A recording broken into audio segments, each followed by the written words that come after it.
புத்து மண்ணு வீட்டுக்குள்ள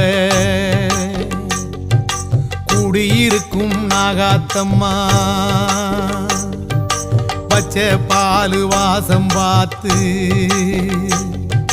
வளைஞ்சு நெளிஞ்சு வாடியம்மா